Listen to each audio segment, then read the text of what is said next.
Nesse sábado nós vamos dar início a uma nova série aqui. Sábado passado concluímos a série José do Egito. Eu espero que você tenha apreciado, que você tenha ponderado nas reflexões, que você tenha sido sensível ao Espírito de Deus falando com você. Se você não assistiu, aproveite, ali tem vários temas. Se não me falha a memória, na internet nós temos aproximadamente ali uns 8 temas. Foram 9 no total. Uma não foi gravada, mas eu sei que aproximadamente 8 temas estão ali. Você pode acompanhar a série desde o início, tá bom? Ali pela timeline da página do Boa Comunica, ok? Eu quero, antes de começar a minha fala, eu quero agradecer aqui o carinho prestado pelo distrito. Desde a manhã cedo eu comecei a receber ligações, algumas nem pude atender, e recados pelo WhatsApp, mensagens pelas lives que estão acontecendo. Eu ainda não me pronunciei publicamente, esse é o primeiro momento, mas eu quero agradecer aqui de público o carinho que vocês têm desprendido a mim, a minha família, desde o momento que nós chegamos aqui. O nosso muito obrigado. Pois é, eu estou ficando um pouco mais velho hoje. Eu não sei se isso é motivo de alegria ou de tristeza, né, irmãos? Mas fato é que estamos completando 3.6 turbo, tá bom? Turbo, estamos a todo vapor, né? E eu agradeço imensamente o carinho de vocês. E o tema que nós escolhemos para trabalharmos ao longo desses próximos sábados gira em torno dos relacionamentos humanos. E hoje eu acredito que vamos ter aí talvez um boom aí nas lives, viu? Porque hoje os solteiros vão tomar conta aqui da nossa live, porque a mensagem vai de encontro aos solteiros, aqueles que estão com status de solteiríssimos aí no Instagram, no Facebook, nas redes sociais. E aí, pastor, o que a Bíblia diz pra gente, né? Geralmente se fala em conto de casais, geralmente se fala em jantar dos namorados, né? Estamos chegando aí, inclusive, ao Dia dos Namorados. Mas e nós, pastor? Ficamos como nessa situação? Hoje, então, nós vamos falar um pouquinho para vocês. Vamos começar essa série abordando o tema do solteirismo nas Escrituras Sagradas. Um tema não tanto comum. Geralmente esse tema não é abordado nos sermões, nas falas, né? Geralmente, às vezes, em palestras, talvez. Eu peço assim a tua gentileza, porque nós vamos ler vários textos hoje. Nós vamos fazer uma jornada na Bíblia. Vamos pesquisar desde o Antigo Testamento para o Novo Testamento, passando um pouquinho pela cultura judaica do primeiro século, para então extrairmos algumas aplicações para a nossa vida, tá bom? Então convido você a prestar atenção, aperta o cinto aí, tá bom? Agora se desvencilhe de tudo que você estiver fazendo, que nós vamos então ingressar na palavra de Deus no livro de Mateus capítulo 19. Mateus capítulo 19. Mateus capítulo 19. Quero que vocês acompanhem comigo. A partir do verso 9. A partir do verso 9. Diz o seguinte: Eu, porém, vos digo: quem repudiar sua mulher não sendo por causa de relações sexuais ilícitas e casar com outra comete adultério. Disseram-lhe os discípulos: se essa é a condição do homem relativamente à sua mulher, não convém casar.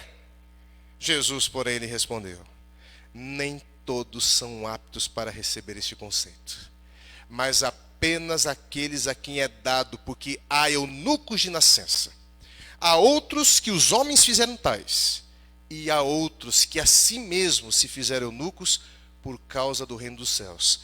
Quem é apto para o admitir, o admita. Ah, que texto, hein? Eu não sei se você já se deparou com esse texto e já teve dificuldades de compreender esse texto, inclusive. Hoje nós vamos fazer uma análise também nesse texto, quando nós partimos para o solteirismo no Novo Testamento. E esse vai ser o nosso texto-chave. Tá bom? Eu quero fazer aqui uma introdução à minha fala, tá? Já falei para vocês que o meu tema é um tanto incomum, né? Embora na condição de adventistas do sétimo dia não pratiquemos, por exemplo, o celibato eclesiástico, né? Assim como nós temos nossos queridos amigos católicos e padres, temos o dever pastoral de lidar com o assunto do solteirismo. Isso é um dever da gente. Por quê? Porque não são poucas as vezes que muitas vezes nós como pastores enfrentamos situações onde pessoas decidem ter uma vida isenta de preocupações aí de uma vida a dois, não sente o desejo de casar devido a, quem sabe, uma frustração no passado, numa relação anterior, outros devido a uma análise negativa do casamento em face de muitos divórcios que acontecem, e pessoas que se dizem infelizes no casamento, preferem então se manter solteiros. Não quero isso para a minha vida. E alguns trabalham o casamento como se fosse uma espécie de uma prisão, inclusive. Porém, há um grupo muito grande de pessoas, membros da igreja inclusive, solteiros, que não se sentem confortáveis na maneira como eles estão e gostariam de ingressar numa relação matrimonial. Nós temos esses grupos, né? Em 2017, foi feita uma pesquisa pela terceira maior empresa de pesquisas no mundo, que é a Ipsos. A Ipsos, em 2017, fez a seguinte pesquisa que apontou os seguintes dados. 54% da população do Brasil se declara solteira. É bastante. Sendo que as cidades de maior concentração desse público, olha a dica aí agora. Primeira dica de sucesso, né? Talvez você esteja procurando o lugar errado, na geografia errada. Então olha lá. Segundo esses dados, as cidades de maior concentração do público solteiro é Salvador, na Bahia. 60%. Belo Horizonte e Brasília, ambos com 56%. E detalhe, né? Então, se você tem o costume de zapear por aí e dar uma olhada nas redes sociais, muitas vezes, não estou dizendo que esse é o modo mais aconselhável, mas eu sei que muitos vão por esse caminho. Tente dar uma olhadinha nas irmãzinhas, quem sabe lá de Salvador, nos irmãozinhos lá de Belo Horizonte, quem sabe não abra-se uma oportunidade para você que talvez em Curitiba você não está tendo, né? Mas a pesquisa também aponta o seguinte: a pesquisa aponta que 68% dos solteiros procuram uma alimentação saudável. Olha que interessante isso. Ou seja, então quer dizer que, com relação aos casados, solteiros, aqueles que cuidam mais da sua saúde. Olha, para os casados, cuidado com isso, viu, gente? Porque a gente acaba casando e desleixando na vida. E não é assim que funciona o casamento. Casamento, ele tem que ter assim um tato, um cuidado. Você precisa continuar cuidando de si, da sua saúde, né? Para que você possa ter momentos alegres a vida dois. Mas os solteiros são os que mais cuidam da sua saúde, né? Lógico, tem que impressionar, né? Tem que impressionar, tem que criar todo ali um ambiente favorável, porque se ele deixar a coisa sem nenhum cuidado, a coisa já está difícil, vai ficar pior ainda, né? Você sabia que os solteiros buscam alguém que tem os mesmos valores que eles? Uma pesquisa feita pelo grupo, em 2017, essa pesquisa foi feita pelo Match Group Leighton. Esse grupo, eles são os detentores principais, eles são os detentores dos principais aplicativos de relacionamento das redes sociais, que é o Par Perfeito, OurTime, Divino Amor, Match.com e Tinder. Esse é o grupo responsável por todos esses grupos e sites de relacionamento. E eles fizeram uma pesquisa dizendo que, depois de 4.800 pessoas que foram ouvidas, na tentativa de entender o solteiro brasileiro, então eles, na tentativa de entender o comportamento e o que pensa o solteiro brasileiro, eles então perguntaram sobre quais são os 3 principais critérios para encontrar um amor verdadeiro. E as respostas foram: 70% das pessoas entrevistadas diziam, em primeiro lugar, que tenham os mesmos valores que eu. Olha que interessante isso. Os valores. Já em segundo lugar, as pessoas colocaram um bom papo e pessoas que sejam inteligentes. 51% das pessoas colocaram isso. Agora, ser bonita ficou em quarto lugar com apenas 20% das escolhas. Então, esses dados mostram que nem sempre a aparência é um fator determinante. Então, há ainda chance para alguns aqui, né? Ainda há esperança. Então, fique tranquilo. Então, fique tranquilo que se você for uma pessoa de valores e tiver um bom papo, e no momento em que você estiver solteiro, quem sabe, investir nos seus conhecimentos, é possível que você aumente as suas vantagens de sair do solteirismo, viu, gente? E você, qual é o seu status aí? Mostra aí pra gente. Não posso não quero expor ninguém, né? Qual é o seu status aí? Alguns dizem que tem louco para tudo, menos para namorar com você, é isso? Qual é a razão desse solteirismo aí? Qual é a razão? Alguns dizem que estão solteiras e solteiros por causa que o cupido é o culpado, alguns falam. Pastor, o cupido não está usando o arco e flecha, está usando uma metralhadora, está exterminando com os meus pretendentes. Então, às vezes, alguns colocam a culpa no cupido, né? Outros estão sedentários, que não estão sedentários demais para correr atrás de alguém. Estão acomodados. Algumas pessoas estão se manifestando na internet dizendo que a festa junina já foi cancelada. E por elas, pode cancelar o Dia dos Namorados também. Né? Então, a coisa está tão feia na pandemia que, olha, se a junina já foi cancelada, para eles também a festa dos namorados também não vai fazer diferença nenhuma em ser cancelada. E você? Você também está nessa situação? Então vamos à palavra. Como o Antigo e o Novo Testamento trabalham com esse assunto. Quais seriam as motivações corretas para uma pessoa se manter livre de um relacionamento afetivo, seja ela solteira virgem, divorciada ou viúva? Seria o solteirismo permanente uma espécie de anomalia aos propósitos de Deus? Ou seria o solteirismo um dom dado por Deus? Então, eu quero convidar você a abrir a Bíblia em Gênesis 1, 27. Vamos começar a nossa jornada. Vamos começar pelo Antigo Testamento. Gênesis 1, 27 e 28. Gênesis 1, verso 27 e 28 diz o seguinte: Criou Deus, pois, o homem à sua imagem, a imagem de Deus o criou. Homem e mulher os criou. E Deus os abençoou e lhes disse: Sede fecundos, multiplicai-vos, enchei a terra e sujeitai-a. No Éden, Deus abençoou os seres humanos para cumprirem uma ordem. A relação íntima de um homem e uma mulher é uma ordem na aliança de Deus.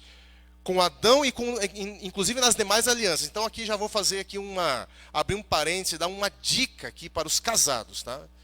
Na Bíblia, o sexo não é uma opção, é uma ordem. Aos casados, sexo não é uma opção, é uma ordem. Depois os homens me agradecem no final da live, tá bom, gente? Pois os homens me agradecem. Mas, brincadeiras à parte, é uma verdade. Ah, o sexo é um presente de Deus, pastor. Não, o sexo é uma ordem.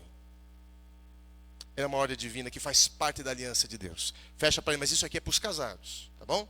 Isso aqui é para os casados. Agora, a bênção divina no Éden envolvia a fecundação, que é a capacidade de gerar frutos, gerar filhos. E a bênção da multiplicação, que é a capacidade de serem numerosos sobre a terra. Essa bênção acompanhou todas as alianças de Deus ao longo da Bíblia. Você quer ver rapidamente? Vamos ver, lá com Noé, Gênesis 9, eu vou ler para você aqui Gênesis 9, verso 1.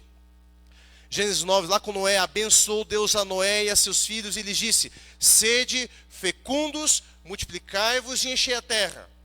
Com Abraão, Gênesis 17, 6, far-te-ei fecundo extraordinariamente, de ti farei nações e reis procederão de ti.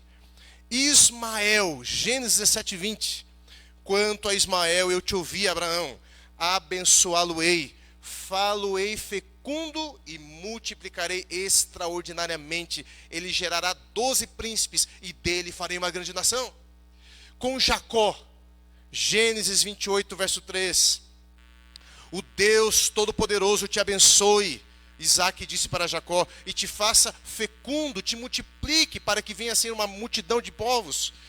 35, verso 11 de Gênesis, disse-lhe mais: eu sou o Deus Todo-Poderoso, sê fecundo e multiplica-te. Uma ordem, dizendo para Jacó: uma nação e multidão de nações sairão de ti, e reis procederão de ti. E aos descendentes de Jacó, o que foi que Deus disse? Levítico 26, verso 9. Para vós outros olharei, e vos farei fecundos, e vos multiplicarei, e confirmarei a minha aliança convosco. Quantos exemplos eu dei aqui? Não se relacionar sexualmente após uma aliança de casamento seria se portar contrário à aliança e o propósito de Deus desde o Éden. O solteirismo voluntário nesse período aqui é quase que desconhecido dos autores do Antigo Testamento. O próprio Enoque, que a Bíblia diz que ele andou com Deus, foi transladado, cumpriu os requisitos da aliança casando-se. Já viu isso na Bíblia? Veja, ele gerou Matusalém e mais filhos e filhas. Gênesis capítulo 5, verso 21 a 24 diz assim, ó. Enoque viveu 65 anos e gerou Metusalém. Andou Enoque com Deus e depois que gerou a Metusalém, viveu 300 anos. E teve filhos e filhas e todos os dias de Enoque foram 365 anos. Andou Enoque com Deus e já não era, porque Deus o tomou para si. Sabe o que isso significa? Isso demonstra que Enoque não foi transladado por ter sido um celibatário. Enoque não foi transladado por ser um asceta. E deixa eu fazer aqui uma observação. O que é uma pessoa asceta, né, pastor? É uma pessoa que pratica uma renúncia do mundo, dos seus prazeres, incluindo o sexo, a relação matrimonial, com o objetivo assim de adquirir um alto intelecto, santidade, fugir-se do pecado. Então nós temos aí várias pessoas que pendem para esse lado nos monastérios por aí, né? Ele não foi transladado porque era uma pessoa celibatária. Como eu estava dizendo, né, os autores do Antigo Testamento desconhecem o conceito de solteirismo permanente. Desconhecem. A nenhuma classe social, inclusive, estava vedado o direito de se casar. Nenhuma classe. Os sacerdotes, por exemplo, eram casados. Era-lhes vedado se casar com viúvas, divorciadas, pessoas prostitutas, mulheres prostitutas. Isso sim. Mas não lhes era vedado o direito do casamento. Você vai encontrar isso lá em Levítico 21, verso 13 a 14, tá ok? Lá está esse texto. Ele tomará por mulher uma virgem, viúva ou repudiada ou desonrada ou prostituta, estas não tomará, mas virgem do seu povo tomará por mulher. Lembrando que o sacerdócio levítico, ele chegou ao seu fim com a cruz de Cristo. Mas Pedro vai falar que hoje existe o sacerdócio de todos os crentes. Então fica aqui uma dica para nós. Aonde devemos procurar uma esposa, um esposo dentro do sacerdócio real de todos os crentes? É dentro do povo de Deus. É dentro do povo de Deus. Até mesmo os nazireus, homens e mulheres que se consagravam a Deus por meio de um voto, não tinham restrições à vida conjugal. Se você olhar lá em Números capítulo 6, a partir do verso 1 até o 21, lá está todas as prescrições para quem queria tomar um voto de nazireu. E o voto de nazireu não era apenas para homens, era também para as mulheres. Você vai encontrar isso lá no texto. E lá não existe nenhuma restrição à vida conjugal, nenhuma. Mesmo sob voto. O caso de Sansão, por exemplo, era um nazireu.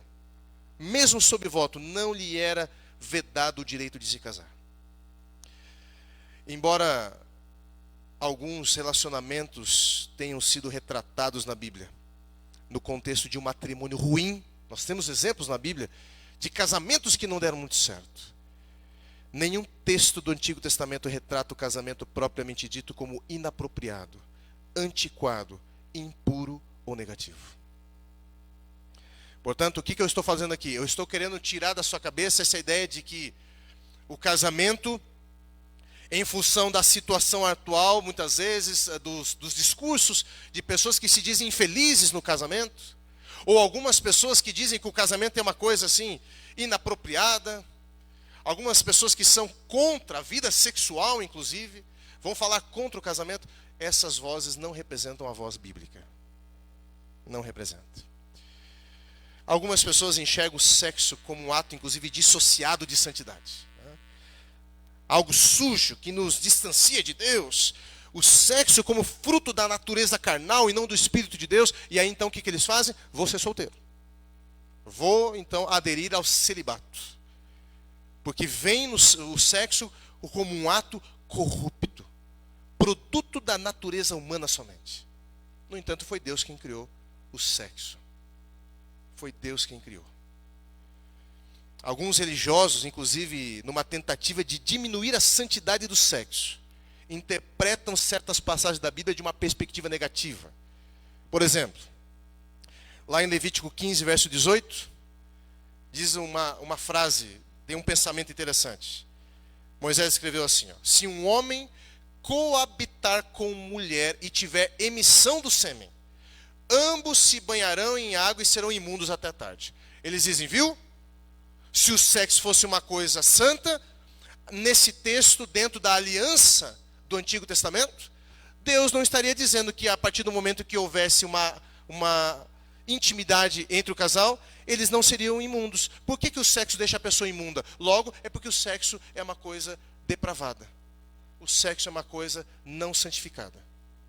Então Deus considerava uma pessoa imunda, um casal imundo, por ter realizado intimidade sexual e ficava imundo até tarde. Não tem nada a ver com isso o texto. Isso aqui é uma interpretação muito equivocada do texto. Apesar, amigos, então agora eu vou dar uma explicação. Apesar de a legislação cultica do santuário prescrevesse que as relações sexuais tornavam o homem e a mulher imundos até a tarde, esse texto deve ser compreendido no sentido de Deus querer neutralizar certas distorções da sexualidade que eram vigentes nas nações vizinhas e que foram adotadas pelo povo de Israel logo que saíram do Egito.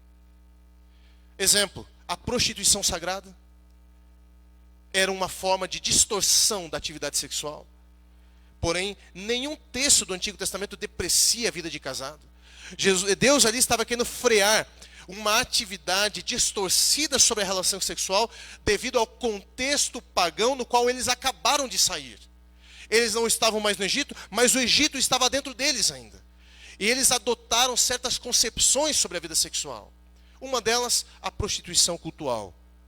Deus, então, em face disso, Ele coloca, então, algumas restrições ao povo que vai envolver as relações sexuais. Mas o problema não é o ato em si, mas a maneira como eles lidavam com isso na época.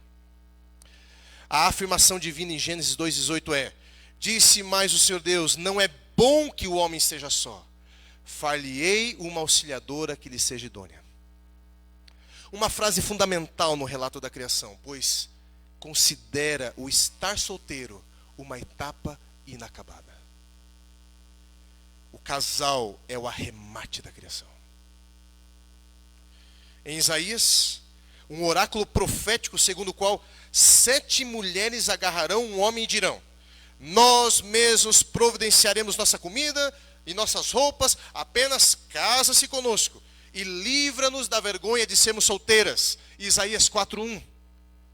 E aqui na Nova Versão Internacional, o que está acontecendo aqui? Mulheres estão tão desesperadas para encontrar o marido que prometem até desobrigá-lo do papel tradicional de provedor do lar.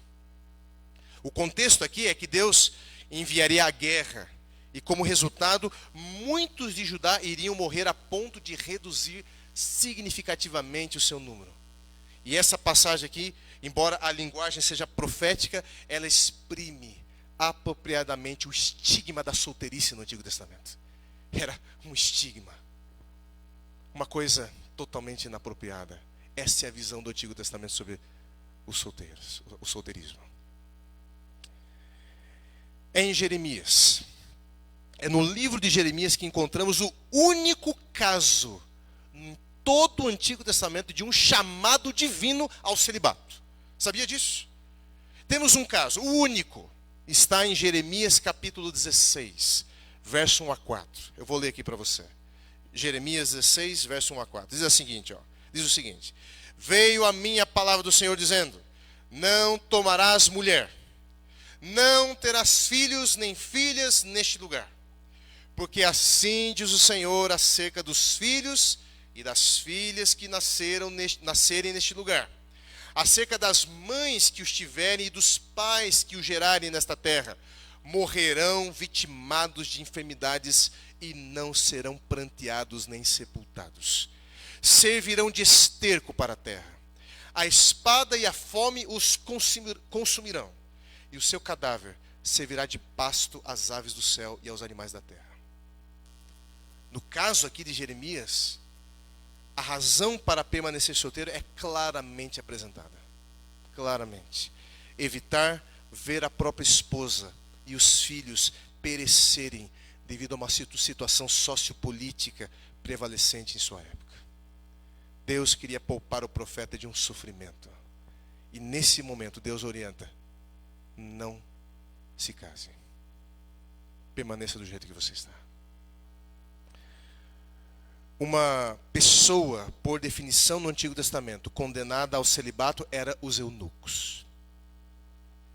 Os eunucos não tinham a permissão, inclusive, nem de entrar na Assembleia do Senhor ou oficiar como sacerdotes. Eunucos eram pessoas que foram castradas. E aí então há algumas prescrições, inclusive, dizendo que essas pessoas não tinham acesso às assembleias. Provavelmente a castração era um dos piores infortúnios, a ponto do profeta Isaías, inclusive, proferir ao rei Ezequias a seguinte profecia. Está em 2 Reis, capítulo 20, verso 18. 2 Reis 20 e 18. Eu falei para você que você ia passear pela Bíblia hoje, né? Lá Isaías diz para o rei Ezequias o seguinte: dos teus próprios filhos que tu gerares, tomarão para que sejam eunucos no palácio do rei da Babilônia. E sabem quem eram os descendentes do rei Ezequias? Daniel e os seus companheiros. Eles eram descendentes da linhagem de Ezequias. Quando a Babilônia veio, levaram para o palácio. E o que aconteceu com Daniel e os companheiros? Diz que Aspenaz, o chefe dos eunucos, era o responsável por eles. Provavelmente Daniel foi castrado. É por isso que você não encontra nenhuma menção no livro de Daniel, de 12 capítulos, uma menção à sua esposa ou a filhos durante toda a sua vida. Provavelmente Daniel sofreu o problema,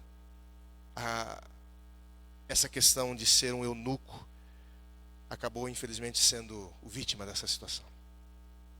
Isso era considerado um infortúnio no Antigo Testamento. Agora é o seguinte, indo para o contexto judaico do primeiro século, quando Jesus profere aquele texto que nós lemos no início, né? Existem alguns pensadores famosos, historiadores judeus, que deixaram registrados o pensamento judaico sobre a questão da solteirice e do casamento. Nós temos, por exemplo, Filo de Alexandria, que viveu em torno de 25 a.C. até 50 depois de Cristo. Ele dizia que todos os autênticos e sinceros servos de Deus hão de cumprir a lei natural no que diz respeito à propagação da espécie. Conforme se declara no Talmud, que é a compilação das discussões rabínicas a respeito da Torá, eles dizem o seguinte: qualquer homem que não tenha mulher não é homem. Olha só. E eles dizem: homem e mulher os criou e chamou homem. Eles citam Gênesis 5, verso 2. Basta essa declaração para mostrar que o judaísmo não apreciava o solteirismo.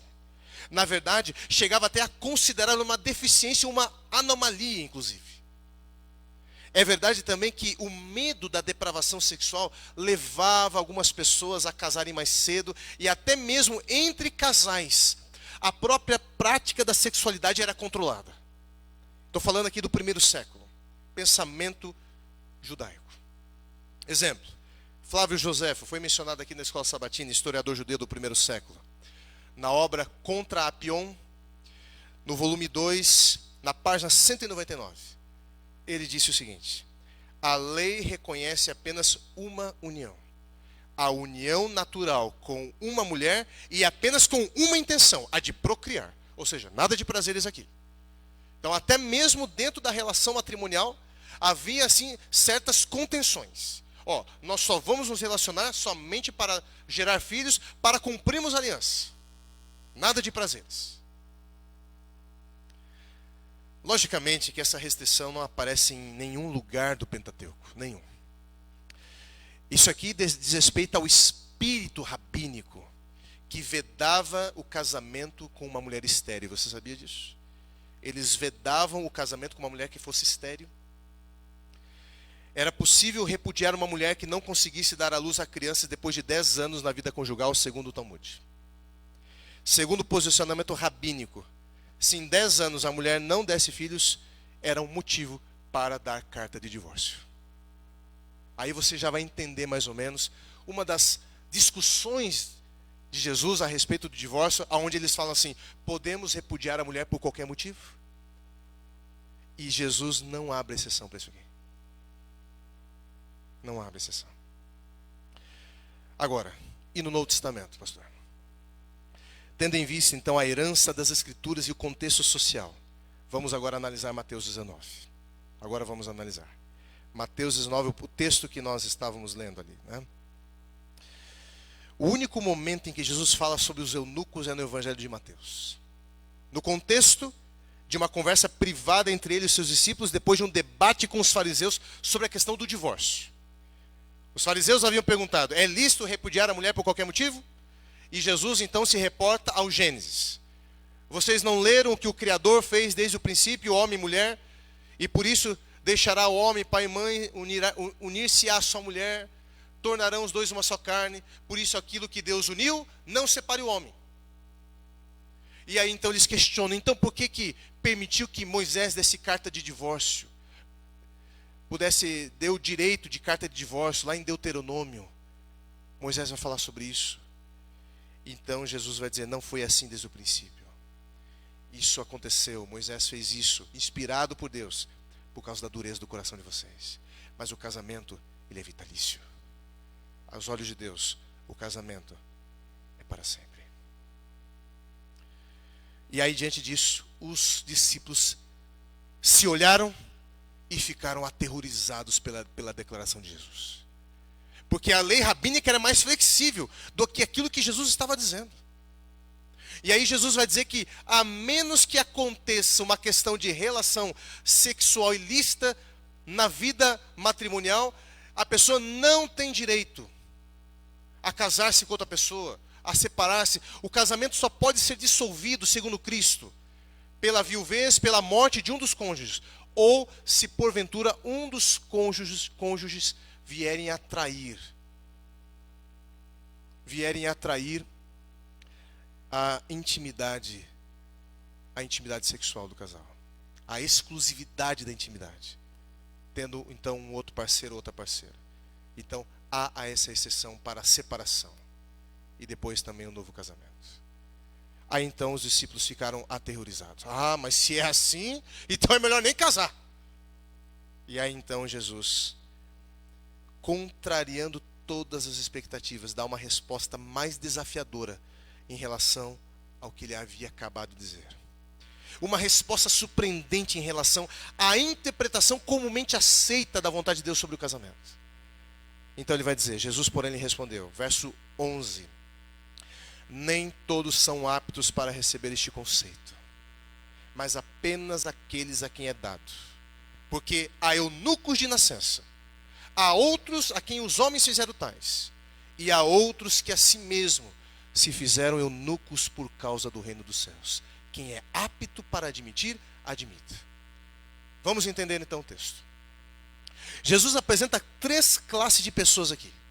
3 classes são mencionadas. A primeira, há eunucos de nascença. A segunda, homens que fizeram, outros que os homens fizeram tais. E a terceira, aqueles que a si mesmos se fizeram eunucos por causa do reino dos céus. Vamos entender a primeira classe. Há eunucos de nascença. Quem são esses? Uma anomalia congênita. Uma pessoa que nasce com uma predisposição psicológica para o solteirismo, inclusive. A pessoa não sente desejo nenhum de se afeiçoar de uma mulher, de um homem. Está muito bem. Não tem esse desejo, essa atração, muitas vezes. Uma predisposição genética, uma anomalia congênita, talvez. E que acaba impossibilitando essa pessoa de ter uma relação íntima. Segunda classe de pessoas. Há outros que os homens fizeram tais. Quem são esses? A castração. As condições sociais, como o serviço militar, o aprisionamento, situações nos quais os homens acabam colocando sobre outras pessoas, circunstâncias da vida. E a terceira classe, aqueles que a si mesmos se fizeram eunucos por causa do reino dos céus. Essa terceira é o solteirismo voluntário por causa do reino de Deus. A terceira proposição foi o ensino inovador que só poderia ser entendido por aqueles a quem fora dado. Logicamente que Jesus não está sendo a favor da automutilação. Ele já havia se utilizado de linguagem semelhante no Sermão da Montanha, por exemplo. Lá em Mateus 5, 29 a 30, ele diz assim: se o teu olho direito te faz tropeçar, arranca-o, lança-o de ti, pois te convém que se percam dos teus membros, e não seja todo o corpo lançado no inferno. E se a tua mão direita te faz tropeçar, corte-a e lança de ti, pois te convém que se percam dos teus membros e não vá todo o teu corpo para o inferno. O olho aqui é como representante do desejo e a mão como representante da ação. Jesus não está dizendo aqui que você tem que cortar literalmente a sua mão, que você tem que arrancar o seu olho. Não é isso que ele está falando. Ele está falando do olho como representante do desejo e a mão como representante da ação. Cuidado com os teus desejos, cuidado com as suas ações. Assim sendo, além do mandamento original para casar-se e procriar, que nós encontramos em vários textos do Antigo Testamento, Jesus acrescenta uma opção para alguns. O quê? O solteirismo livre e voluntário por causa do reino dos céus. Cristo não explicou o porquê e nem o que o solteirismo poderia ser uma vantagem por causa do Evangelho. É possível que a melhor explicação é a própria demonstração de vida de Cristo.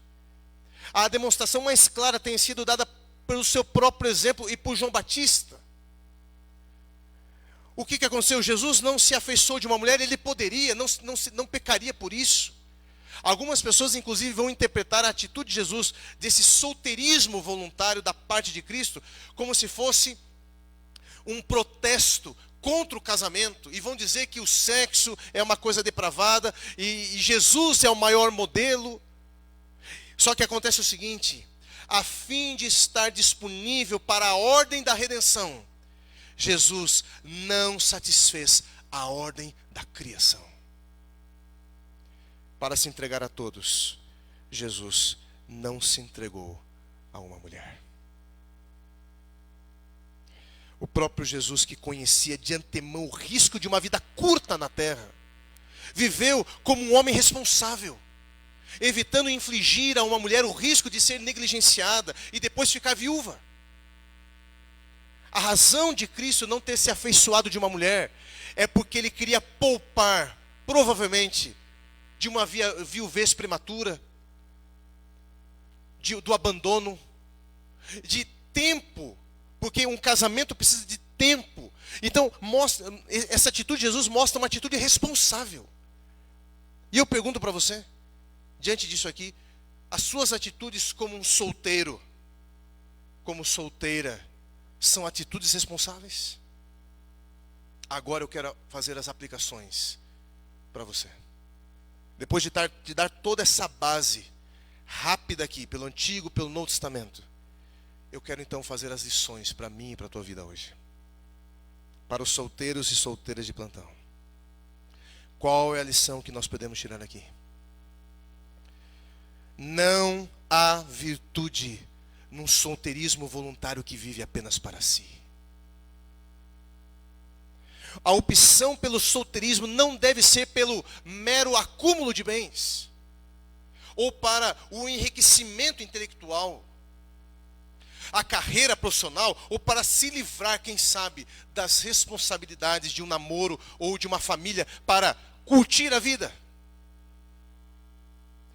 O solteirismo, segundo Deus, é aquele que é voluntário com o objetivo de dedicar-se às coisas de Deus. É aquele que tem um propósito evangélico, espiritual. Calme, não tire conclusões precipitadas, porque ainda não acabei o discurso. Há certas pessoas que praticam falso solteirismo. Que falso solteirismo é esse, pastor? É aquele que visa pegar, vou utilizar agora um termo da gíria brasileira, pegar o máximo de mulher que puder, o caso dos homens, ir para a cama com o máximo de homens, para daí então, depois de um tempo, procurar uma pessoa para casar-se. Isso não é bíblico. Esse não é o solteirismo bíblico. Esse é o falso solteirismo. Não estou falando aqui sobre o solteirismo momentâneo. Existe uma diferença aqui. O solteirismo momentâneo, qual que é? Que é aquele que é solteiro por um período, com o objetivo de concluir seus estudos, para poder, quem sabe, ter mais tempo para um relacionamento sério. Até porque o solteirismo momentâneo tem como objetivo se preparar para a vida 2. Ele não está adiando um relacionamento sério, adquirindo, entre aspas, experiência, se relacionando com outras pessoas. Nesse período, essa pessoa está se resguardando emocional, sexualmente e se preparando intelectualmente e financeiramente para a vida 2. Se você não está se preparando dentro do período do solteirismo momentâneo, você está sendo irresponsável. Você está querendo ter um namorado, uma namorada, você pensa em casar, mas você está se preparando para isso? Porque se você não procura investir em você, nos seus conhecimentos, uma profissão, quem sabe dar continuidade aos trabalhos da família, o que os pais querem com você quando eles muitas vezes tentam proibir certos relacionamentos até certas idades? Por quê? Porque ele quer que você se prepare melhor para isso. Ele não quer proibir o relacionamento em si. Ele não quer que você seja infeliz. Portanto, é necessário esse período, esse solteirismo momentâneo, com o objetivo de preparação. Mas você quer pular as etapas. Você já quer ir para o finalmente. E quando chega lá não tem dinheiro, não tem uma profissão, quem sabe não tem condições de ter uma moradia. Aí vem filhos e toda aquela situação, e como que fica? Aí então, toda aquela paixão dos 2 primeiros anos começa a ruir pelo ralo, e de repente a preocupação com as finanças vem à tona e vão extinguindo a paixão. E as preocupações com as responsabilidades para com as coisas dessa vida vão ruindo e minando a paixão. E o que acontece? Vamos nos separar. É por isso que é importante você se preparar nessa época do solteirismo momentâneo. Também estou falando aqui para os solteiros, tem uma outra classe na verdade também. Eu devo estar falando aqui para os solteiros o solteirismo por opção. Dos outros, né? Sabe aquele solteirismo por opção dos outros? Tem gente que está solteiro por causa dos outros. Tá? Já ouviu falar do Salmo dos solteiros? Salmo 91? Os homens dizem o seguinte: 1000 mulheres cairão à tua direita e 10.000 à tua esquerda, mas tu não serás atingido. O solteirismo por opção dos outros, né? Claro que isso aqui é só uma brincadeira. Eu quero dizer para você que você tem que se preparar. Não queira pular as etapas, seja uma pessoa responsável. Porém, existem aqueles que adiam um compromisso sério porque se vê como uma pessoa muito nova para casar-se, mas não se vê muito nova para fazer filhos. Já viu dessa? Eu estou muito novo para me comprometer. É melhor do jeito que está. Mas ele não está muito novo para praticar a brincadeira, né? Não, isso não. Isso ele está bem vívido, bem adulto. Existem aqueles que se acham novos para casar-se, mas não se acham novos para ficar. Existe um solteirismo vivido pelos nossos adolescentes e jovens que não está sendo para a glória de Deus. Antigamente havia 2 níveis de relacionamento. Na verdade, lá no Éden era casamento. Você casava direto. O que aconteceu com Adão? Adão, Eva, Adão, ok, gente, vamos lá abençoar vocês, casamento. Bom, foi assim. Não tinha nem noivado, muito menos alguns estágios anteriores. Era casamento direto. Depois veio o noivado e o casamento. O noivado como um preparatório, um momento em que a pessoa está prometida. A partir dali, ela já está juramentada para viver com uma pessoa. Mas, nos tempos atuais, esses níveis aumentaram, né? Depois foi para namoro, noivado e casamento. Aí surge o namoro. Hoje em dia, a sociedade resolveu que esses 3 níveis principais eram muito poucos. E resolveu acrescentar, quem sabe, mais 3 ou 4 etapas. Eu vou usar agora expressões da gíria popular. Ok? Então, os pais, por favor, não se escandalizem com o meu linguajar aqui agora. Os adolescentes vão me entender muito bem. Né? Primeira expressão. Pegou. Já ouviu essa expressão? Pegou. Essa é a casta mais baixa de todas. Significa algo perto do nada. Esse termo vem das frases: e aí, pegou quem ontem? Quem que você vai pegar hoje? Muitas vezes nem se sabe o nome da pessoa. Às vezes, esse relacionamento dura poucos minutos, em alguns casos extremos, menos de um minuto. Provavelmente as pessoas não se verão mais e ficará por isso mesmo, inclusive. Eles usam a seguinte expressão: eu dei um perdido ali. E aí, deu uma saidinha e acabou. Acabou aquele momento. A forma de terminar é deu um perdido. E via de regra, esse tipo de relação, ela é muito rápida e não envolve sexo. Via de regra. Mas aí você tem o peguete. Olha só, eu acho até estranho esses termos. Tá? O peguete, gente do céu, que termo. Esse nível é o upgrade do primeiro. Né? É o upgrade do nível anterior. A diferença é que o relacionamento acontece mais de uma vez. Para a pessoa ser um peguete, é preciso que frequente os mesmos lugares, tenham amigos em comuns para que o encontro aconteça uma segunda ou quem sabe uma terceira vez. É basicamente aquela troca de olhares instintiva para ver se não há uma pessoa nova no pedaço e se confirmando acontece uma nova ficada, né? Um novo momento. Aí vem um outro estágio, o ficante. Algumas meninas estão dando risada aí, né? Ih, o pastor agora está abrindo aí. Veja, o ficante. O ficante é exatamente igual ao peguete. Com uma diferença. Os encontros são programados.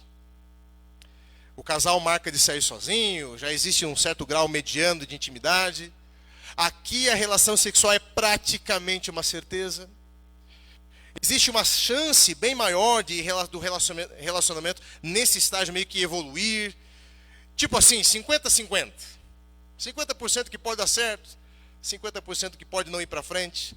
Os dois estão se estudando para ver se estão no momento de se prender, se vale a pena se prender por este parceiro, ou se é melhor procurar um partido mais promissor, ou uma mulher mais bonita, para não dizer outra coisa, no caso dos homens. Aí vem o ficante sério. Essa aqui foi uma expressão interessante também que eu encontrei.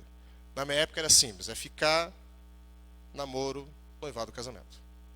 Agora não, agora tem o ficante e o ficante sério. O ficante sério, nesse estágio, o sexo é 95% certo. Existe uma série de obrigações, como...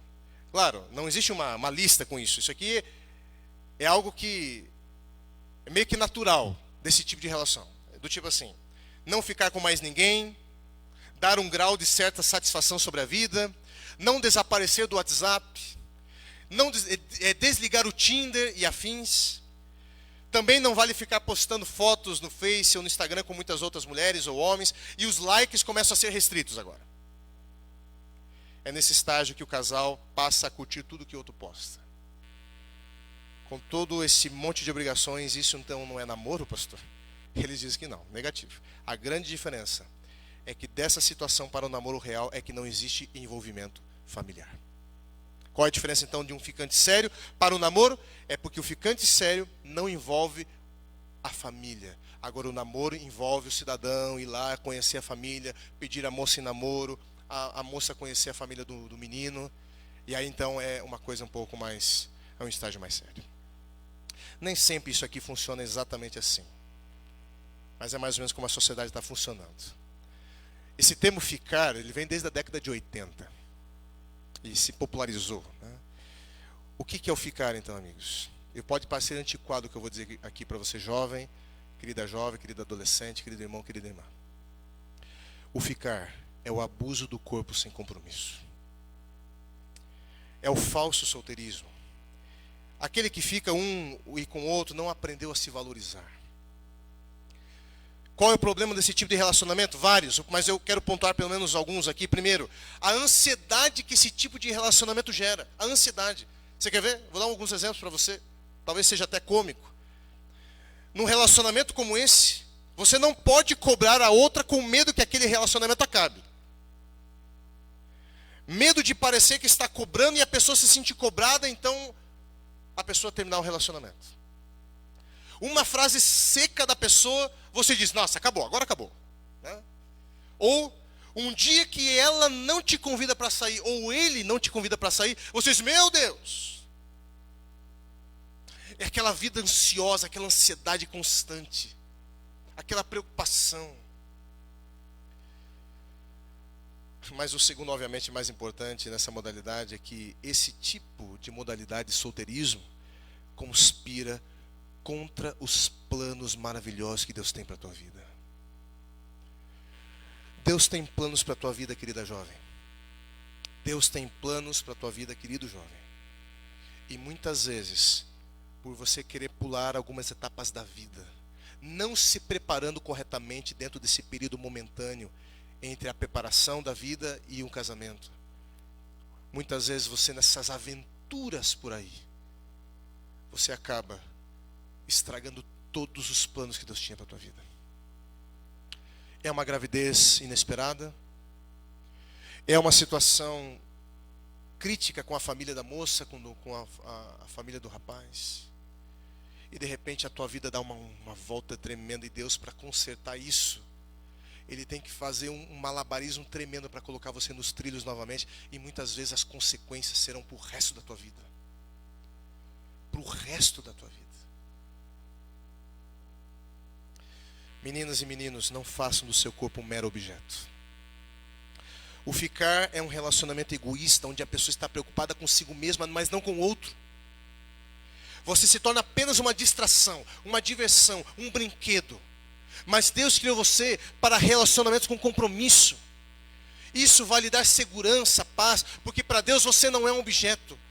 Você é o ápice da criação. Deus criou você para os grandes relacionamentos, para ser feliz. E não para entrar em relacionamentos cheios de traumas, cheio de problemas psicológicos, aonde depois a própria sexualidade será afetada, porque você agora, devido a certas situações vividas no passado, que ocorreram, acaba agora travando você para ver uma vida plena e feliz na vida a dois, na intimidade a dois. O solteirismo momentâneo, segundo Deus, amigos, tem o objetivo de se preparar para um relacionamento. E o solteirismo permanente é aquele que é voluntário com o propósito de se dedicar às coisas de Deus. E esse segundo é um dom de Deus.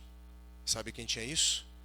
Cristo, João Batista e o apóstolo Paulo. O solteirismo como dom não é aquele que a pessoa tem que ficar se controlando. Não é aquele que luta constantemente e angustiosamente contra o desejo de encontrar um parceiro ou uma parceira. Nesse caso, é melhor casar, diz Paulo. Aquele que não consegue dominar-se, por consequência, vive abrasado. Nesse caso, é preferível o casamento. O solteirismo como dom é aquele que vive uma condição serena, preservado de dores emocionais, afetivas e físicas. Uma condição que poderia ser qualificada como um dom da graça. Para Paulo, tanto o estado conjugal quanto o celibato são dons de Deus.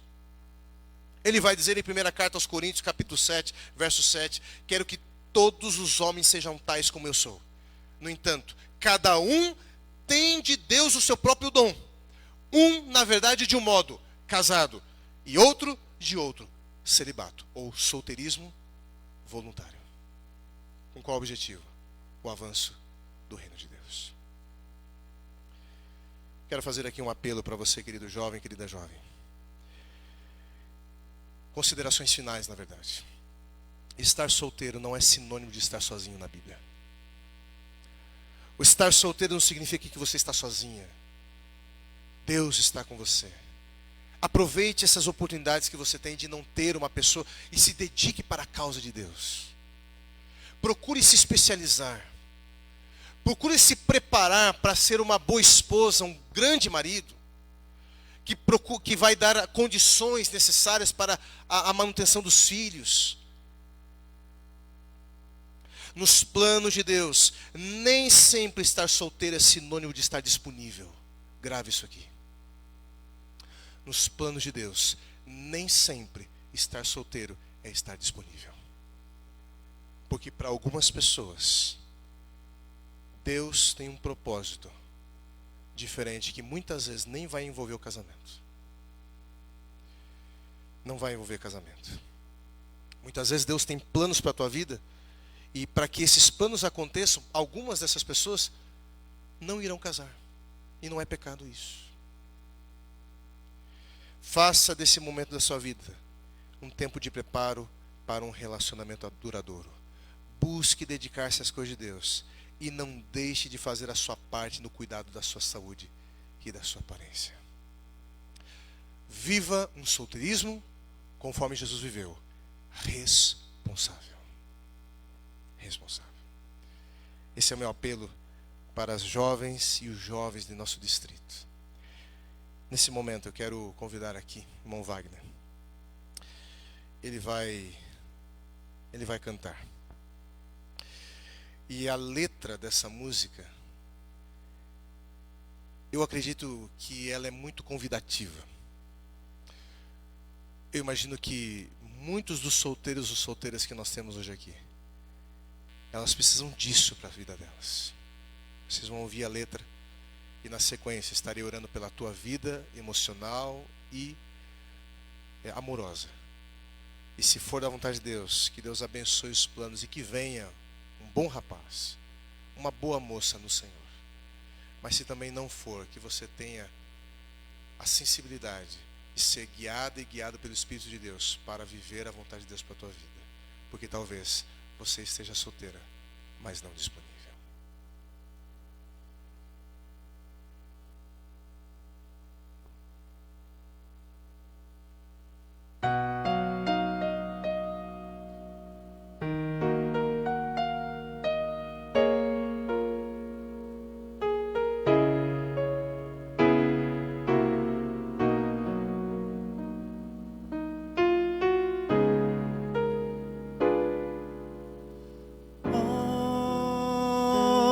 Senhor, por vezes eu tentava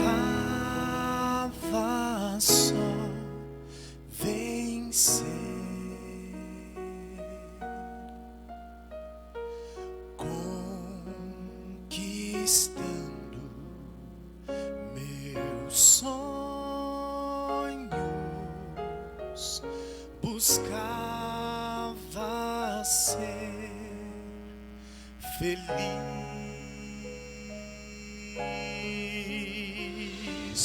Quando então eu descobri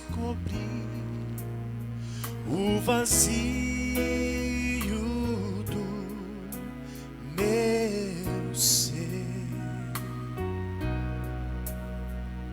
só Jesus completa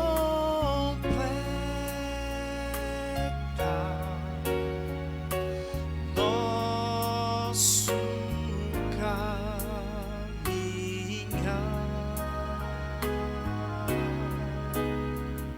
Só Jesus eu quero ter, seu amor sentir.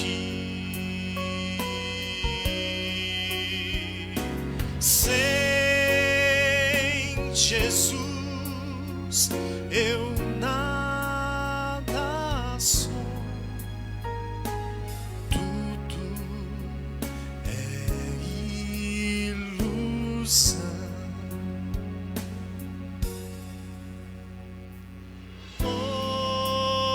Hoje então eu vim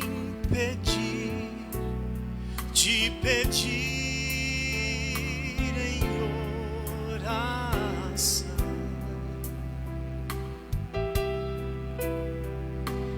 Ó Jesus, transforma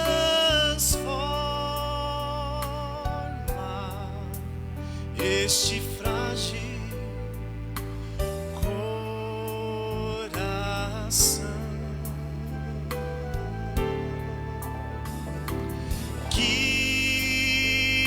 que a luz que vem da cruz brilhe mais, muito mais em mim. Possa o mundo ver meu Cristo vivo em meu ser.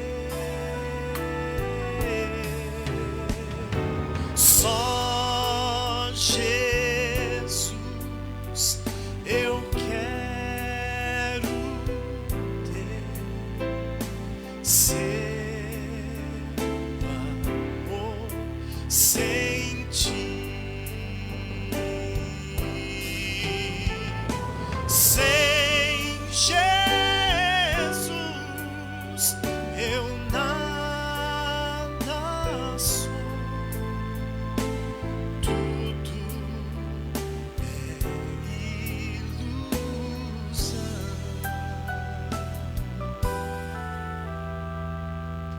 Tudo é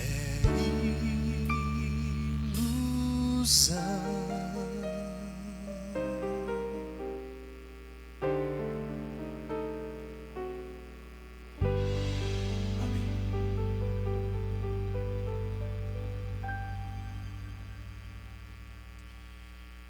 Antes de você assumir um compromisso com alguém, lembre-se que primeiro você tem um compromisso com Deus.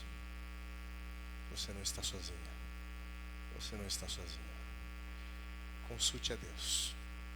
Deixa que Ele guie a sua vida. Faça de Cristo o teu único Senhor. E eu tenho certeza que você será bem sucedido nas suas escolhas. Feche os seus olhos. Poderoso Deus, obrigado, bom Pai, pela Tua palavra. Nós temos aqui um grupo grande de pessoas que estão infelizes por estarem solteiras. Mas muitas delas, ó Deus, hoje descobriram que não é porque estão solteiras que estão disponíveis.